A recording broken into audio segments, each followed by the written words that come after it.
Stormy Daniels takes the stand. Stormy Daniels testifies. What can she prove? Maybe more importantly, what can she make you feel? 2, the list for vice president for presidential candidate Donald Trump. Who it should exclude?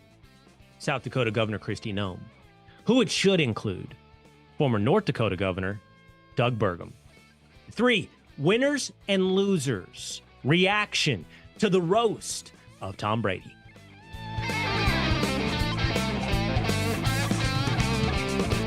It is the Will Cain Show, streaming live at foxnews.com, on the Fox News YouTube channel, the Fox News Facebook page, and always on demand. All you have to do is simply subscribe or go leave a comment. Leave a 5-star review at Apple or Spotify. We'll read what you have to say. You'll share it with your friends, and it will help us grow the user base, the fans, the community around the Will Cain Show, a community which is building on YouTube.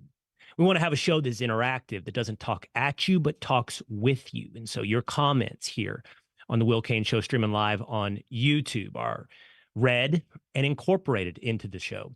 To ensure that you're a member of this community, make sure you subscribe to the Will Cain Show. It's either youtube.com/@WillCainShow, or there's a little subscription button underneath the live stream here, the text description underneath this live stream. Just hit subscribe, ask for notifications, and then every Monday through Thursday when we go live at 12 o'clock Eastern time at Facebook or foxnews.com or YouTube, you will get a notification that you can join the community here at the Will Cain Show, a community which promises exhaustion and insomnia. Insomnia tonight, exhaustion tomorrow. I don't know what's wrong with the schedulers. They may be getting advice from the prosecution of Donald Trump in New York, but I don't know what's wrong with the schedulers for the NBA and the NHL. They've managed to put me into personal hell. Tonight at 8:30 Central Time are both the Dallas Stars and the Dallas Mavericks tipping off in the second round of the NHL and the NBA playoffs. How am I supposed to watch 2 games at once? Again, they're probably getting advice from Alvin Bragg, who doesn't tell anyone when he intends to bring a witness. And today, everyone was a little bit surprised when the prosecution stood and said, "We call to the stand Stormy Daniels," the porn star at the center of the prosecution of Donald Trump. Well, at the center of the story, but not at the center of the actual charges, not at the center of an allegation of a crime. I mean, Stormy Daniels can testify exactly to what? What does Stormy Daniels have to say that actually impacts the prosecution of Donald Trump? Depends on how you view a legal trial. Is it proof and evidence? Is it about the law? Or is it about how you make people feel?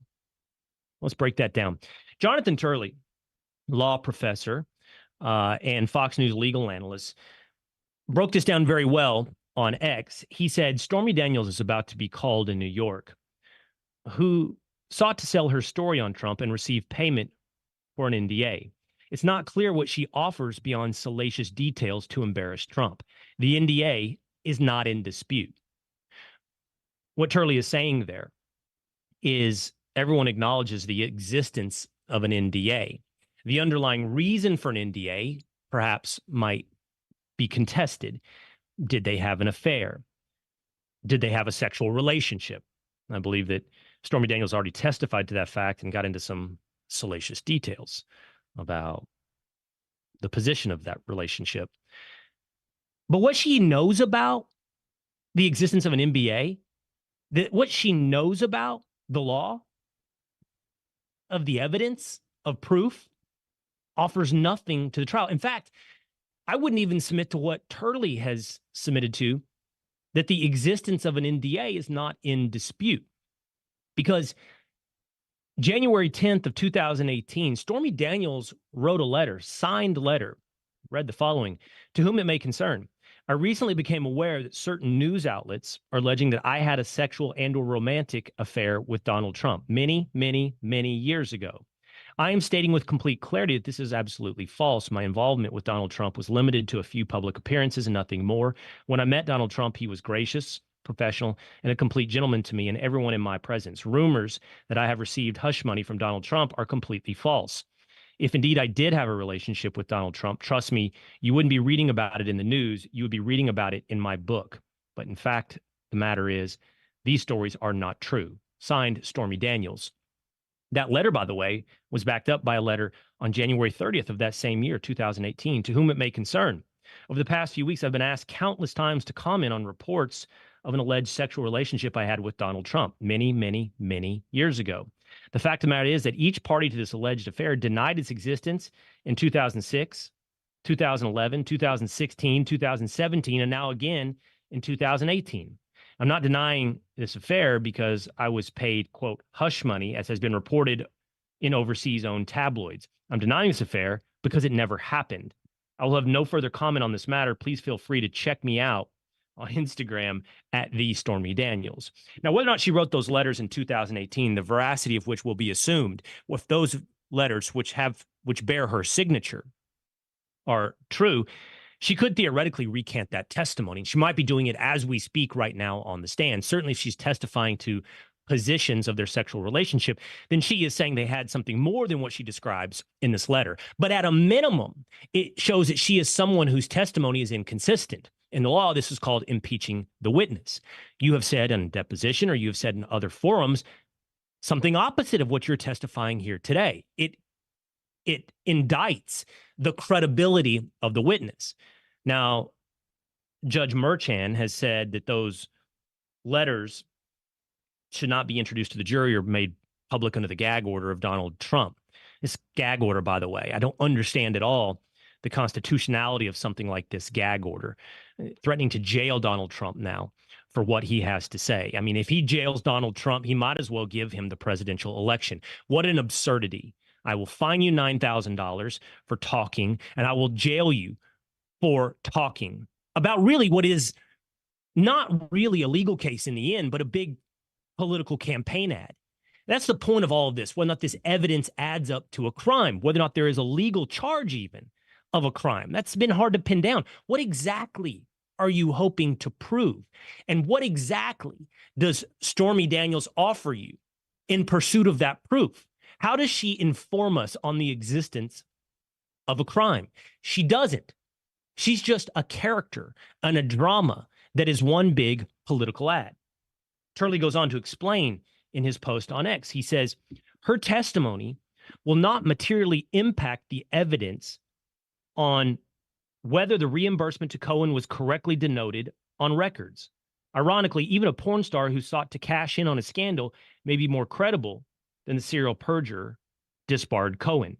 So what Turley is saying here is we can have the debate about whether or not they had a sexual relationship. We can have a debate about whether or not they had an affair. We can have conflicting testimony about both those things. But what Turley is saying is there doesn't seem to be any debate, no conflicting testimony about whether or not there was the existence of an NDA, a non-disclosure agreement. That is relatively submitted to. Now, why the necessity of an NDA? That's back to the nature of their relationship. But the existence of an NDA, well, that's submitted. That's admitted. There's no crime, though, in creating an NDA. The crime would be, how was that NDA denoted, in Turley's words? How was it denoted in the books of Donald Trump? And Stormy Daniels offers us nothing on the bookkeeping records of Donald Trump. That will come down to Michael Cohen, as pointed out again by Turley. And that will come down to the testimony of a serial perjurer whose impeachment capabilities, whose inconsistent testimony is much greater than that of Stormy Daniels. It will come down to repetitive liar Michael Cohen against the testimony of Donald Trump. Now, that is all to presume, as the way I've laid it out to you. That is all to presume that this is a case about the law. This is about proof. This is about evidence. This is about charges. And this is about proof beyond a reasonable doubt under the banner of the law of the existence of a crime. But that's just not what it is. That's not the game. That's not what's being played. That's not the point of Stormy Daniels. The point of Stormy Daniels is to make you feel. Trials, for better or worse, are not about the facts. As we've talked about here on the Will Cain Show, we've had expert attorneys on here, countless, during jury selection, that trials are about people. They're about those people that sit in the jury box and how they feel and what attorneys can do to make them feel. Feelings, by the way, are constantly underestimated. Even in my life, at times, I've attempted to sort of overly rely on logic, to think of persuasion as a mathematical equation. Certainly that was, at least in some part, influenced by the fact that I did go to law school and was drawn to justice based upon the idea that it is almost a formulation, that it is cold, that it is removed from some of the most fallible aspects of humanity, which is emotion. But emotion is what makes us people. Otherwise, we would just be AI. We would be logic robots. Whether or not we'd be better or worse from that, the answer is worse. Because how we feel about things is how we interact with the world. Let me give you an example of feelings for just a moment and how people can play on your feelings. I found this absolutely absurd. So Governor Kathy Hochul of New York, Democrat, was making an argument about investing in technology for underprivileged students, inner city schools. She was speaking in California, and she said something that manages to make everyone, those on the left and those on the right, feel some enmity for Governor Kathy Hochul. Listen to this. Young black kids growing up in the Bronx who don't even know what the word computer is. They don't know. They don't know these things. And I want the world open up to all of them, because when you have their diverse voices innovating solutions through technology, then you're really addressing society's broader challenges. Young black kids that don't even know the word computer. Immediately, this was denounced by those on the right. If any Republican had said something similar, they would be immediately canceled. But there's obviously a great exemption. That exemption is the D that stands next to her name, Democrat. This is, on its face, incredibly racist. Don't know, young black kids don't know the word computer. It was also denounced on the left because they recognized the, at minimum, patronizing nature of this statement. But at maximum, this racist presumption about the inner city. A presumption, by the way, which is absolutely absurd and stupid. My children went to an inner city New York school for, well, most of their lives before we moved back to Texas. They went to Success Academy in Harlem. Most of their kids were lower socioeconomic, minority, black and brown students from Harlem, from the Bronx, from across New York City. And let me tell you one thing that I know for a fact. Almost everyone has access to a computer. Everyone. If nothing else, through school. Schools are awash in technology. They are awash in it. Everyone has a computer. Now, granted, the school that my kids went to was a charter school, and they offer more resources to these kids, but they're all issued a computer. But beyond that, the reason it's also stupid is I can just tell you personally that almost every kid, regardless of race, and this is without a fact true, almost every kid, regardless of race, has at way too young of an age in their hands an iPhone, a supercomputer in their pocket. That's a fact. That is a fact. In fact, you would argue that it's a problem that too many kids have these phones at too young of an age. So she managed to be stupid, wrong, racist, and patronizing in one statement. And we can all feel that about what she has to say. All this to highlight and underline the importance of feelings. And that is what the trial of Donald Trump and the testimony, the witness stand, is all about for Stormy Daniels. It's to drench this entire affair, not in proof and evidence and not in the law, but to drench it in salacious details about porn stars and affairs.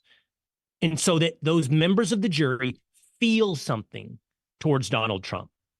In the end, what the prosecution wants is all of those jurors with their preconceived notions, their baked-in biases, their undoubtedly voter history of checking the mark when it comes to a Democrat.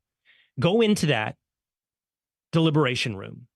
Two lawyers set aside their better halves, better selves, their better angels. Understand but set aside that this should be about proof and evidence in the law. And all 12 of them feel, I don't like Donald Trump. That's what this is all about. That's all that's offered today from Stormy Daniels. The ability to drench this in salaciousness and make people feel in pursuit of a campaign ad that will scream out convicted felon Donald Trump. Let's break down exactly what we can expect from Stormy Daniels with story number one. Lexie Rigden is an attorney. She's a legal analyst. She joins us often here on the Will Cain Show, and we get her here today for immediate reaction to the fact that Stormy Daniels is on the stand in New York City. Lexie, thanks for being with us. And unfortunately, like so many other trials, this one's not on TV. I think, if nothing else but for our curiosity, we'd love to hear what this testimony is about. We'd love to see the cross-examination of Michael Cohen. But I just got done laying out that there's not much to be expected from Stormy Daniels. There's not much she can lend legally to evidence and proof in this trial. She can just lay out salacious details of an alleged affair. What do you think can be accomplished today with Stormy Daniels?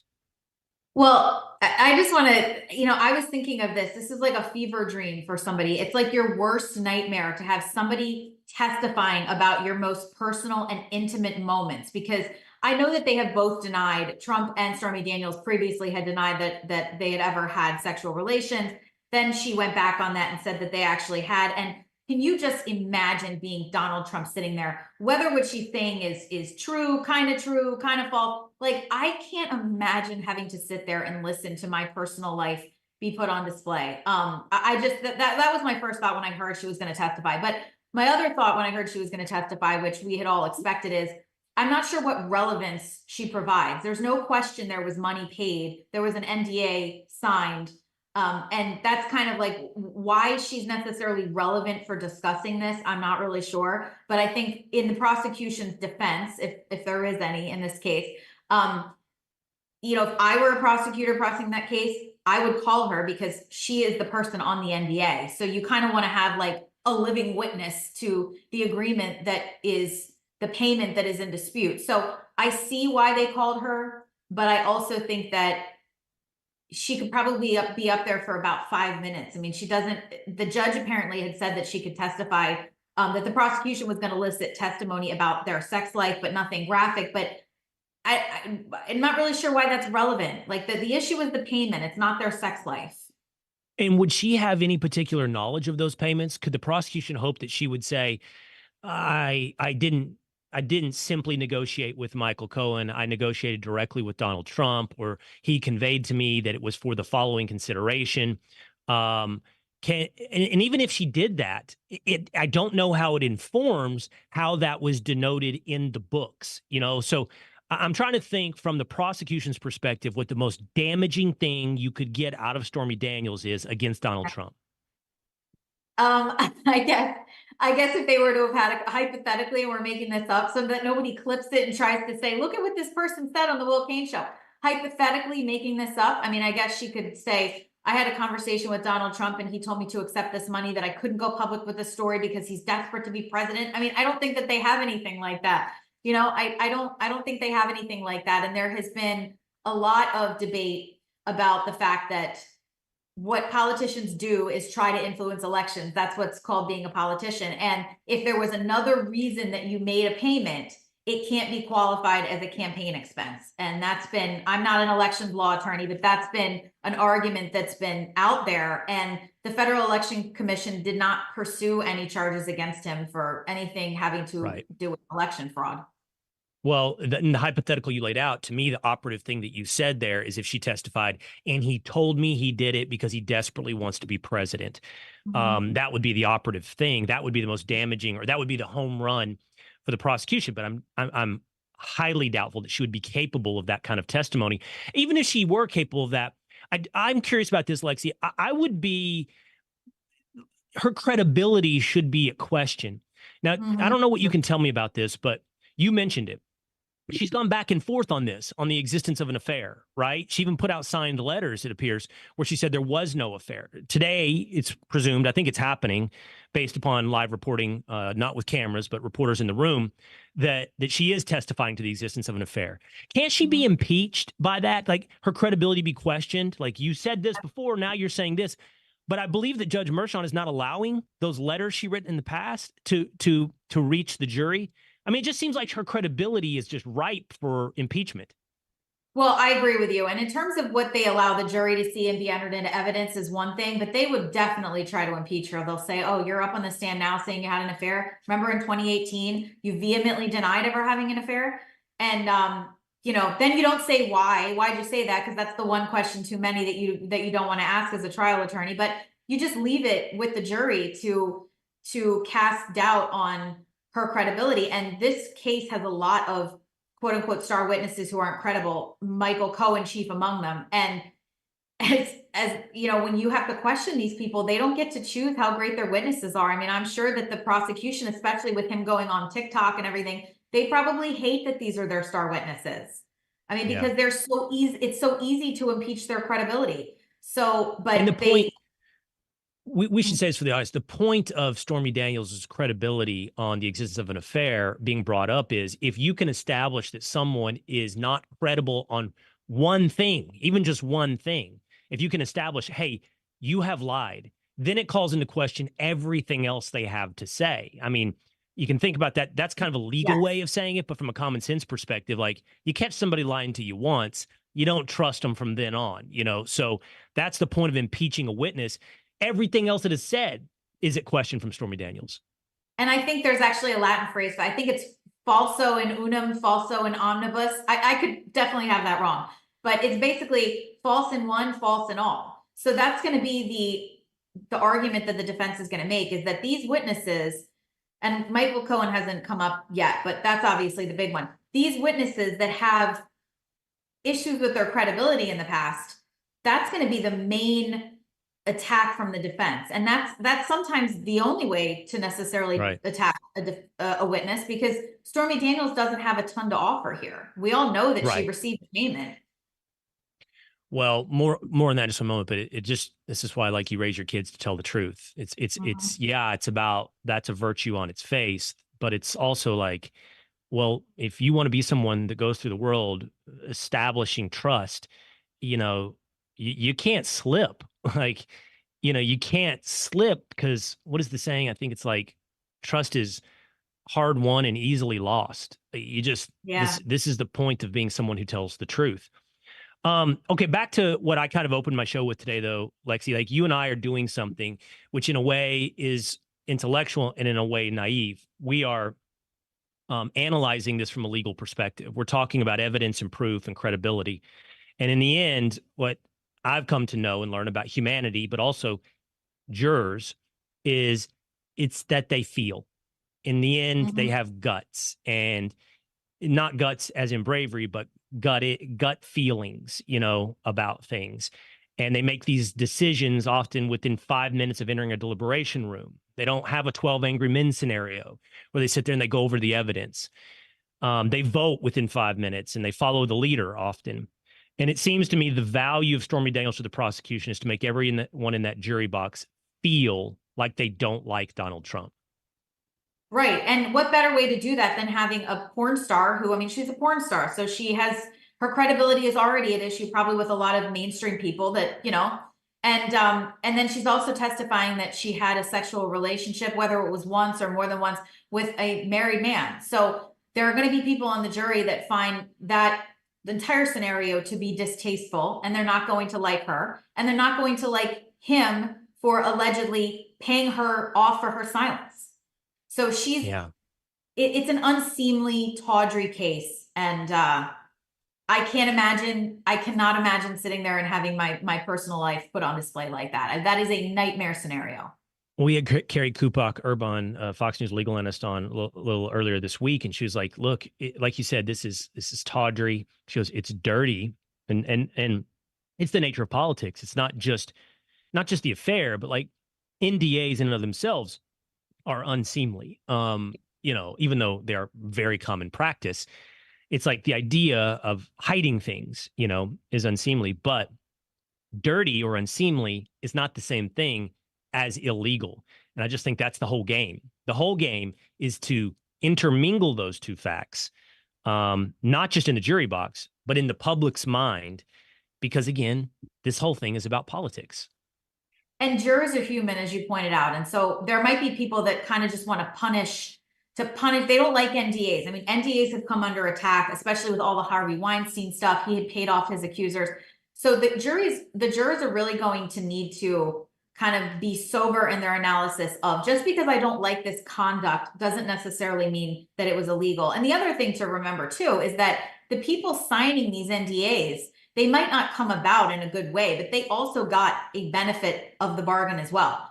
You know, Stormy Daniels got $130,000. Karen McDougal got $150,000, and I believe a job at the National Enquirer. So these are kind of, I guess, depending on how you want to look at it, I'm not sure these women would necessarily classify themselves as victims of this. This was the cost of doing business. They agreed to this. They were paid handsomely for it. And now everybody in this scenario kind of has egg on their face.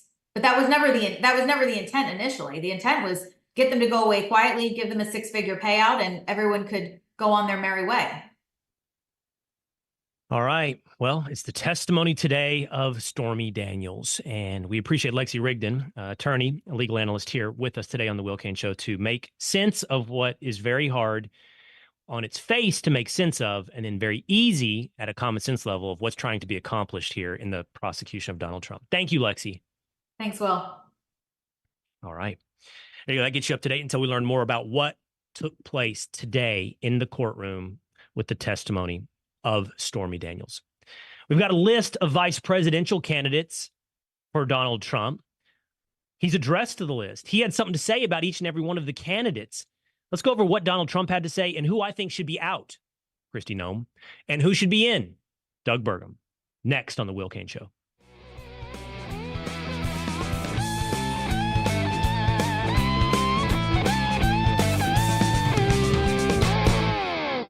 I'm Charles Payne. Listen to my Unstoppable Prosperity podcast so I can get you making money right now. Whether stocks are hitting new all-time highs or in free fall mode, opportunities abound. So why are so many potential investors still sitting on the sidelines? In a new season of my podcast, I'm going to get you in the game. After 38 years on Wall Street, I'm ready to impart some lessons and get you invested in the greatest wealth-generating machine in history. Listen anytime, everywhere at foxbusinesspodcast.com or wherever you listen to your favorite podcast.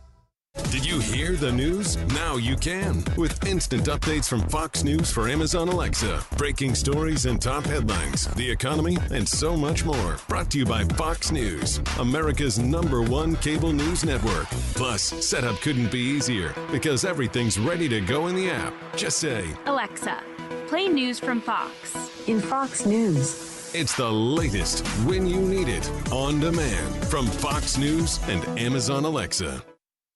Kudlow on Fox Business is now on the go for podcast fans. Download the Kudlow Show podcast every weekday at foxbusinesspodcasts.com. Kudlow covers the latest headlines and business trends with an emphasis on the financial impact facing households and businesses across the country. Listen to interviews with key business newsmakers. The Kudlow podcast will be available on the go after the show every weekday at foxbusinesspodcasts.com or wherever you download your favorite podcasts.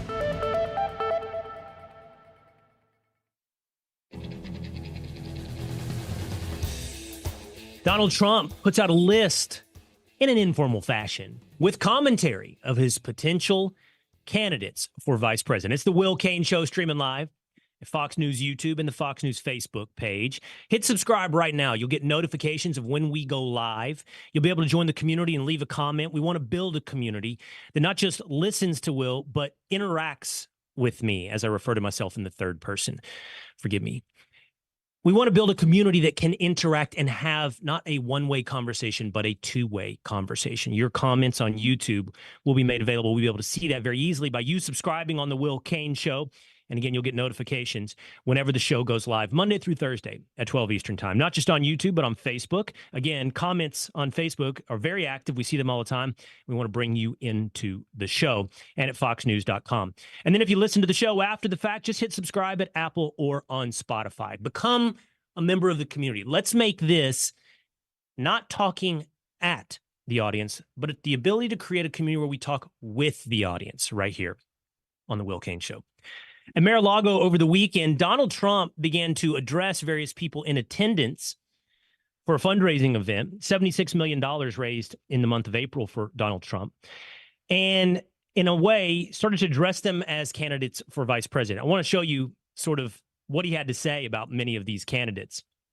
It's been recorded, I believe, by a reporter from Axios who had some notations on what he had to say about various candidates. For example, Senator Mike Lee didn't really know that he was a candidate for potential vice president. Maybe he's not. Maybe he has another potential job, and he's a serious individual, an intelligent individual, be an asset to an administration, Senator Mike Lee. I love your haircut, and he's a good man, too. Donald Trump is the best pay-by-play analyst in politics. Senator J.D. Vance, he wasn't a supporter of mine at the very beginning. Anyway, I got to know him a little bit as a non-politician. He's become one of the great senators. Senator Marsha Blackburn of Tennessee, she was like the Energizer Bunny. She would go from stop to stop to stop. I want to talk about some of the candidates that are more in the news today, and they're two individuals that he had something to say about on this set of vice presidential candidates. Let's focus in first on Governor Kristi Noem of South Dakota. He said this about Governor Kristi Noem. He said, somebody that I love, she's been with me, a supporter of mine, and I've been a supporter of hers for a long time. Well, Governor Kristi Noem is in the news. It's because she wrote a new book, sort of autobiography. And in that book, there's been many instances that have driven the news cycle. But the one that I want to start with is a moment that she had on the ABC Sunday morning show where she was cross-examined about what took place in her book.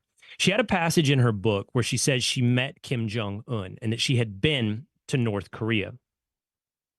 She seemingly understands that this was not true. At some point in the publishing process, Noem, whether it's after it's noticed or called out or on her own acknowledgement, sought to have this passage removed. But the weird thing about giving her credit for the fact that this somehow escaped her attention and needed a correction is, it's after the book is written, presumably she took at least some part in writing the book. There's such thing as co-writers. There's even such thing as ghostwriters. But even with a ghostwriter, you would think you would read the book about your life and have the ability before it hits publication to say, whoa, I never met Kim Jong-un. What more, Kristi Noem had already recorded, the reports are, the audio version of this book. So she read it out loud for publication, that she had been to North Korea and met Kim Jong-un. She had details. She said, I'm sure he underestimated me, but I'm used to dealing with little tyrants. I was once around school children. She was heavily cross-examined on ABC, and she didn't have much to offer about this. She said it was a mistake. It was corrected. She was asked, well, who are you confusing Kim Jong-un with? Like, why did you write that in? How was the mistake made? Also, how did you think you were ever in North Korea? She said, I was in North Korea. She didn't even backtrack on that. She said, I went to the DMZ, which I don't know. Does that qualify as going to North Korea, the demilitarized zone between South Korea and North Korea? She was asked, like, who did you confuse with Kim Jong-un? Like, South Korea is an ally. North Korea is a nuclear adversary. And she just doesn't have any answers for it. None that are satisfactory. She tries some techniques like, well, you would never push back on Joe Biden like this. And here's the thing. I think Joe Biden should be raked over the coals. We've done episode after episode here. I've gone off the wall with Pete Hegseth on Fox and Friends Weekend. I've spent monologues cataloging the Forrest Gump style lies of Joe Biden, the most interesting man in the world, according to his own telling, in politics. And if he went on ABC or any place with even the slightest bit of not legitimacy, but integrity, he should be raked over the coals. Instead, he chose to go on like podcasts like Smartless or with Howard Stern, where he's going to face no questions about his fictional biography. Now, the interviewer on ABC, I think her name is Margaret Brennan, said, if I had Joe Biden, I would cross-examine him on these details. But he's not here today. You're here today. So Noem plays the victim. You know, this is like left-wing media attacking a right-wing figure. The thing about that is, you can't use an overarching truth, which is left-wing media attacks anything to the right of Bernie Sanders, to escape legitimate criticism of you as an individual. Did Kristi Noem lie about meeting Kim Jong-un? If it was a mistake, why was it a mistake that went so far? Why did it go to her audiobook?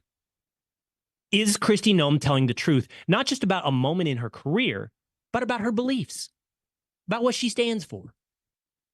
Kristi Noem was on the wrong side in South Dakota, by the way, of the trans issue. That was documented. She was on the wrong side. She may now have gotten to the right side, but she was on the wrong side in the beginning on fighting back on with her legislature, who was ready to advance legislation to protect women in sports. She was not. So the point is, like, who is Kristi Noem? How are we supposed to trust? She's not just playing to the audience, telling us what we want to hear. Then, of course, there's the issue of the dog. She tells a story that she killed a hunting dog. She says, and the story has evolved over time, and the dog is getting more vicious as the story goes along. The dog killed chickens, the dog couldn't hunt, dog attacked children. I have heard the story was the dog was an embarrassment around some big hitters in South Dakota. And that the odd thing would be like, why would you brag about this? I'm not as outraged by this story. I don't think it's right to kill a 14-month-old dog that can't hunt. I think you can give it away. But I've worked on ranches. I've been around real cowboys. I understand the relationship with animals. And so, it isn't always the same thing as your backyard golden retriever. But I don't think a single cowboy I ever worked for would have bragged about it. And so, what's the point in bragging about it? Well, the story I'm told is you brag about it, you put the story out ahead of time because it's actually worse than the one that is being told. So you get your version of the story out there. Long and short of it is this. Kristi Noem should not be the candidate for vice president. With Donald Trump, I think the main thing that you have to find, to some extent, a quote-unquote fighter, but somebody that doesn't take away from Donald Trump, doesn't create their own problems. And what's clear is Kristi Noem is full of her own problems. Donald Trump doesn't need that. He needs someone who perhaps will fight, but more importantly, bring competency, and most importantly, be a net positive. I have another candidate that I think checks those boxes. We can put it up on the screen and what he had to say about him. It's former governor of North Dakota, Doug Burgum. Trump said over the weekend, I didn't know this. He was a supporter of my two campaigns. He's a very rich man. Now, here's the story with Burgum. Burgum is boring. I know a lot of people are like, he's boring. I don't care about. That's the point. You want boring. You want someone who doesn't bring negatives and to some extent can bring some small positives. Those small positives being successful private business, successful governor of a state, good on policy, was boring, but he was good when he was on that debate stage running for Republican president. Right on China, right on trade. I think Doug Burgum should be the leading candidate for vice presidency based upon what he offers to Donald Trump. Now, he said something about some other people, and we can show you what he had to say, who might be in that same vein. Marco Rubio, Florida senator, his name is coming up a lot for vice president, said Trump. Tim Scott, as a candidate, he did a good job, but as a surrogate, he's unbelievable. Those are two candidates who you could say, like Doug Burgum, are good, don't have many negatives, even if the only small side on the positives.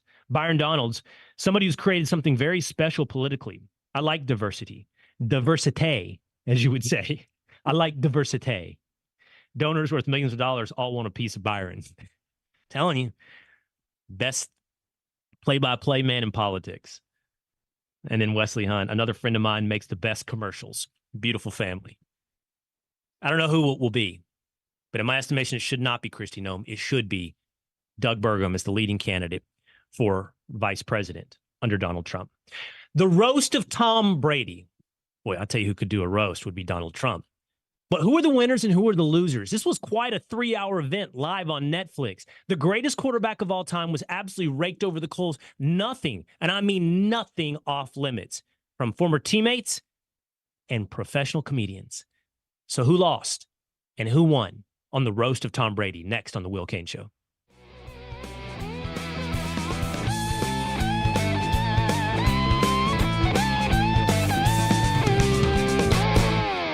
It's time to take the quiz. 5 questions, 5 minutes a day, 5 days a week. History, pop culture, science, sports, civics. How much do you know? Let's find out. Who was the first person to walk on the moon? Jackson or something? Neil Armstrong. Take the quiz every weekday at thequiz.fox and then listen to the quiz podcast to find out how you did. Play, share, and of course, listen to the quiz right now at thequiz.fox. Saturday is baseball night in America on Fox. What a catch! The brightest stars. There we go! And the biggest games take center stage. Oh, baby! This week, Nolan Arenado leads the Cardinals in an NL Central battle against the Brewers. Or rising star Ellie De La Cruz powers the Reds against the Giants. Saturday at 7 Eastern on Fox. Check for the game in your area. I'm Dana Perino, and this is Perino on Politics. Dana Perino, co-host of The Five and co-anchor of America's Newsroom, returns to Fox News Audio with a brand new podcast, Perino on Politics. Listeners of Everything Will Be Okay will be thrilled by the return of a familiar voice, but with a fresh spin as Dana guides audiences through the 2024 election cycle. Make sure you subscribe to this series wherever you download podcasts and leave a rating and review.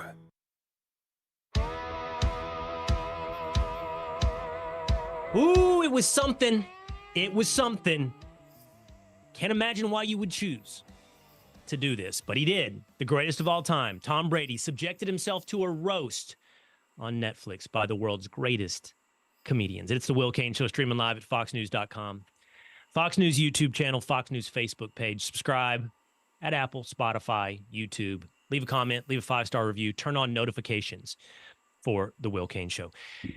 Tom Brady roasted for 3 hours live on Netflix from the likes of not just former teammates like Rob Gronkowski and Julian Edelman and former coach Bill Belichick, but also professional comedians like Andrew Schultz, Bert Kreischer, Nikki Glazer, and of course, Kevin Hart. So who are the winners and who are the losers? Who did the best? I'm going to break it all down for you. But first, I want to bring in the Willisha, the crew of the Will Cain Show. Two-a-days Dan, Young Establishment James, and Tinfoil Pat, who I don't know if he can join us today because we're still working through some kind of unprofessional technical issues here on the Will Cain Show. But hey, it is what it is when you're an internet show. You know, when you're on the Fox News D list. So hey, we're doing our best, man. We're doing our best here. Yeah, no, and I know. Yeah, it's just sometimes your best isn't good enough. Wow, savage. Is this the roast of me now? Is this the roast of me now? No, yeah. It's not the roast of two-a-days. What did you guys think? That was a show assignment. I just want to go around the horn of who's capable of chiming in here. No monologues, Young Establishment James. What did you guys think of the roast of Tom Brady? It's like a 9 out of 10. That's high. You sound like meh. You sound like a young meh emoji. Well, you want a 9.5 now? I want a little something in the voice besides a corpse. I think it was probably the best cultural kind of collective moment that we've had in a very long time. Oh, wow. That's saying a lot. Collective moment we've had in a long time. I mean, it's so big a statement that I need to step back and take inventory. Yeah. What do you think, 2 days? I'm not going to go that far. I thought it was fantastic. I thought it was something that TV needed right now. It's been a while since we had a good roast because they kind of like fell off the cliff a little bit in the past. So I'm really glad it happened. And I'm curious to see who's next because if they could keep going like this, I think it's a great thing. And Tom, I don't know how he sat there and did it, but good for you, buddy. How? Why is the question. Why sit there and do that? Now, I've seen people say it humanized Tom Brady. Right. And by the way, a lot of people commenting on the appearance of Tom Brady and Ben Affleck, that they're starting to look a little too perfect, that they're inhuman. And there's a lot going on there that's worthy of some analysis. The cheekbones, the jawline, the skin. There's a lot going on there. And so it humanized Tom Brady. It humanized Bill Belichick, that's for sure. I mean, relatively. Made him more human, I should say. Even Robert Kraft. Now, our James is our resident meh emoji.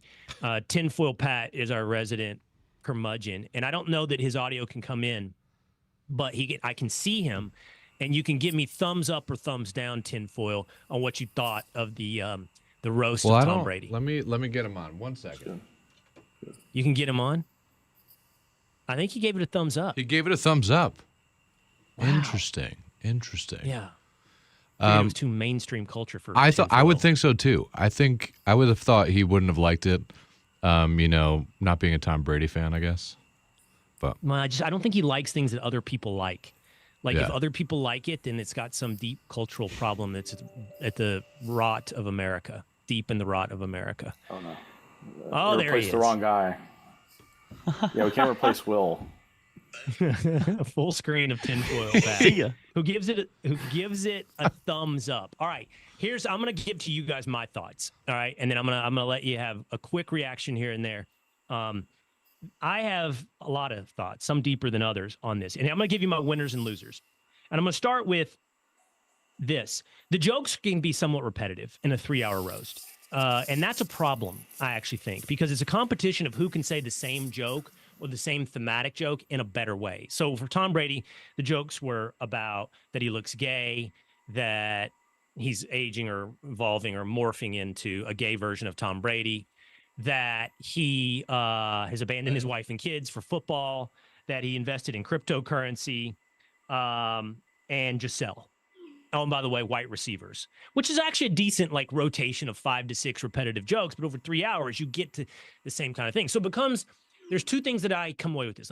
What did you offer? Were you better at delivering kind of those same jokes? And did you offer different energy? Let me explain.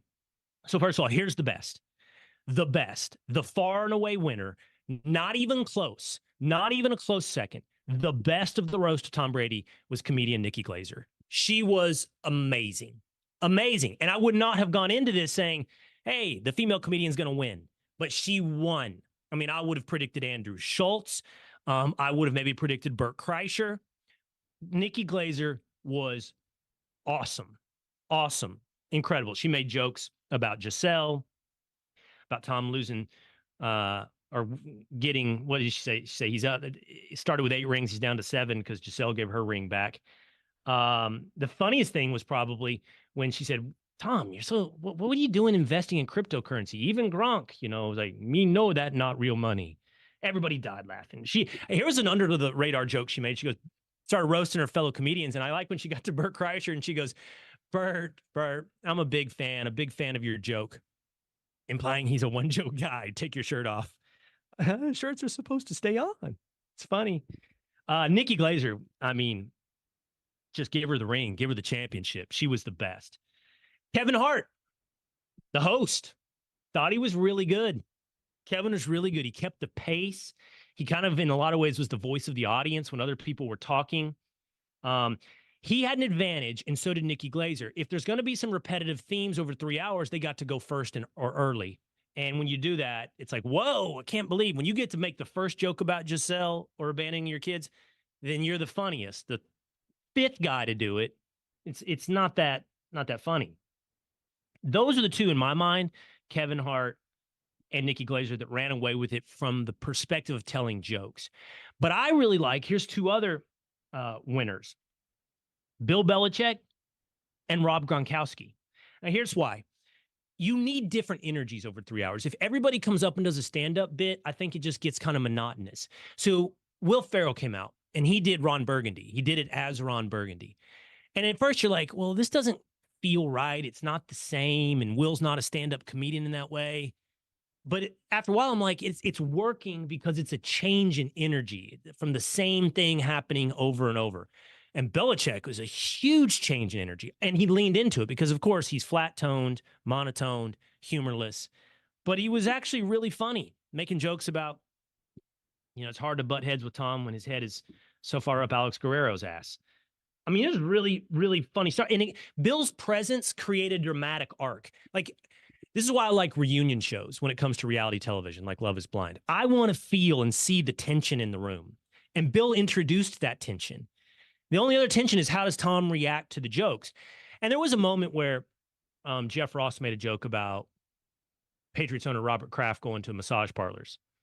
And Tom gets up and says, don't say that shit again. And I'm like, whoa, everybody, whoa. And then I debated, was that scripted? Did Tom do that? The more I think about it, I think it was authentic. I think it was kind of real. I do think Brady has his limits, and I think he is devoted to Robert Kraft. And what became clear when Brady gave his big, battle back at all the comedians and former players is he can be edgy and he's got his limits and he can be alpha. I don't think it was real when he told Jeff Ross no more of that. But Belichick injected different energy. So did Gronk. Kevin Hart said it right. He said, Gronk is a white guy that scares me. And I've met Gronk, and it was at a party, and, I interviewed him on stage, and I got one energy level of Gronk, which was like at a 9. But what's scary about Gronk is when it goes up and down. Like, when he did his thing, which felt the most unscripted of the night, his felt very unscripted. I mean, it kind of feels like, is he mad? Because he was outside of Brady, he was the biggest butt of the jokes. And it was all the same, that he's stupid. And I don't know. I was just like, if this was a locker room, I think the comedians would have needed to pull back because Gronk clearly has an edge and it was going to come out. One more thing. Introduce dramatic arc, introduce some different energy, and introduce a sense of expectation. And although I don't think they were the best, I kept watching because I wanted to see Andrew Schultz. And he came later. And now I think Andrew's great. I'm not sure he was the best on this night.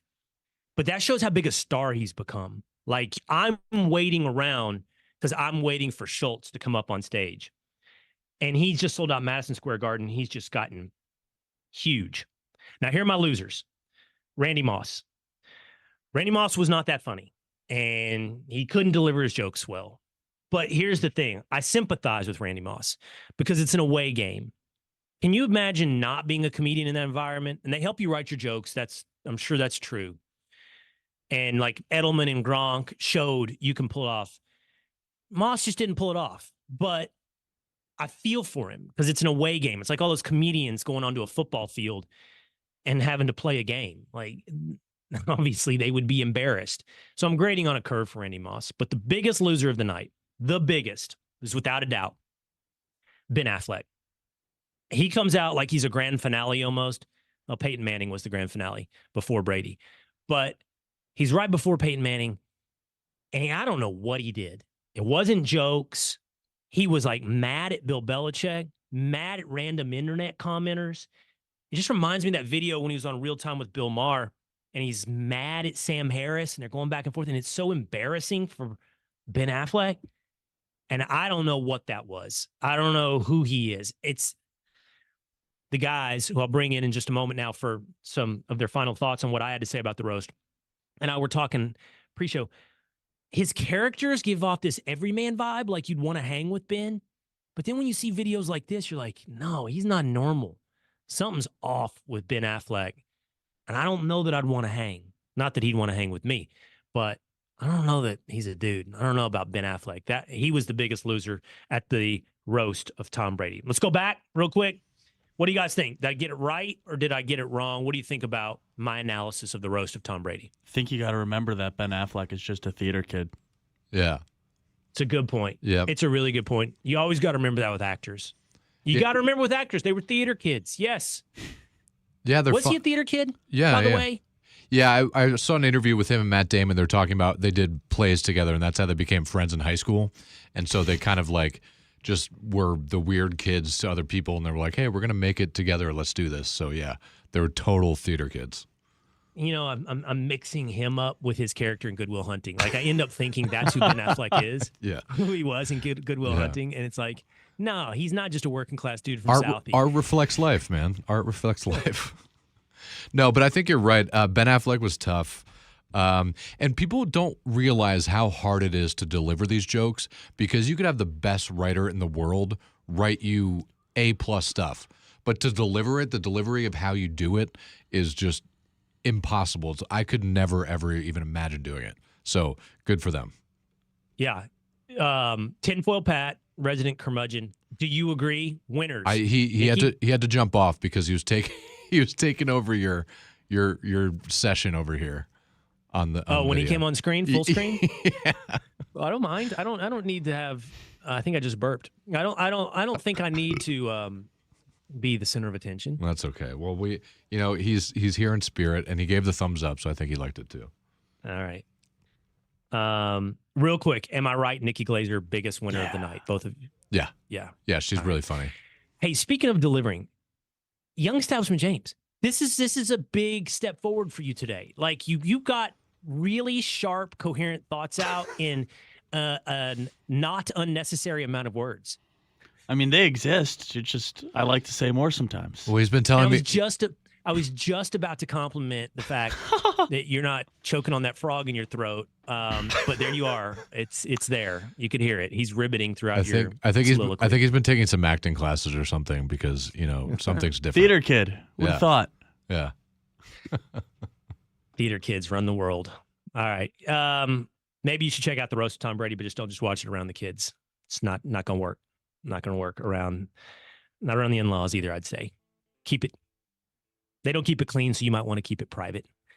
There's my reaction, my review, the winners and the losers of the roast of Tom Brady. That's going to do it for today here on the Will Cain Show. Again, join the community, comment, leave a rating, hit notifications, subscribe, hang out with us again tomorrow right here on the Will Cain Show.